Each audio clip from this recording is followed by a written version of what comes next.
নূহ আলাইহিস সালাম একটানা 950 বছর আল্লাহর পথে মানুষকে ডাকার পরে আল্লাহ বলছে আল্লাহ লাগবেন।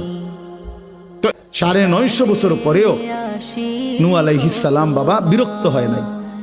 এবার যখন চূড়ান্ত পানি উঠে গেছে, ওয়াফারাত তান্নুর, কোরআন শরীফে আছে নূহ আলাইহিস সালাম দেখছে চুলার ভিতর থেকে পানি উঠে গেছে। উনি বুঝছে তুফান শুরু হয়ে গেছে, পানি উঠবে এবার। এই সময় উনি নৌকার কাছে উনার লোকজনকে তুলে নিছে, পানি আসতেছে। উনার একটা ছেলে কেনান কাফের, এই ছেলেটা এই শেষ টাইমে 950 বছর পরে ছেড়ে দিচ্ছে নৌকা। এই টাইমেও কোরআন শরীফে আছে সূরা হুদে নূহ আলাইহিস সালাম ছেলেটাকে ডাক দিছে, ইয়া বুনাইয়ার কাম মা'না, বাপ এই শেষবারের মতো বলছি বাপ আয় না, ঈমান আয় না, আমার নৌকায় উঠে যা, বাইচা যাবি, বেঁচে যাবি বাবা। ছেলেটা বলছে না, আবার ছেলেটা বলছে না বাবা আমি উঠবো না, তোমার নৌকায় যাব না, ঈমান আনবো না।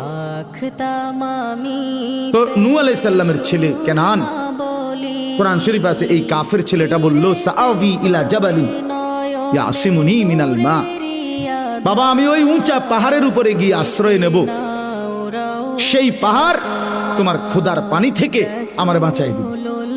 এত উর্ফে পানি উঠতো না আমি জানি। হযরত নূহ আলাইহিস সালাম দেখেন তখনও রাগ করে নাই। এক বাবা সন্তানের প্রতি কি পরিমাণ দরদি হওয়া উচিত, উদাহরণ দিচ্ছেন কোরআনে। নূহ আলাইহিস সালাম আবার বলছে লা আসিমাল ইয়াউমা মিন আমরিল্লাহ, বাবা বিশ্বাস কর আজকে আল্লাহর আযাব থেকে কেউ বাঁচাইতে পারবে না, ভুল করিস না বাপ, আয় না নৌকায়, ঈমান আন। কোরআন শরীফে আছে ওহ বাবা হাত ধরে টানতেছে নূহ আলাইহিস সালাম ছেলেটাকে, আয় না বাবা কালেমাটা পড়। ছেলেটা হাত ছেড়ে দিতে চাইতেছে, না আমি ঈমান আনবো না। এই বাবা আর পুত্র টানাটানি করতেছে, বাবা ডাকে ঈমানের দিকে, ছেলে ছুটে যাচ্ছে কিসের দিকে, কুফরের দিকে।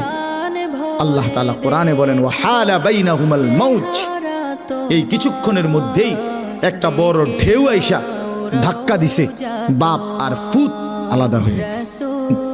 এরপরে ছেলেটা ধীরে ধীরে ডুবে গেছে।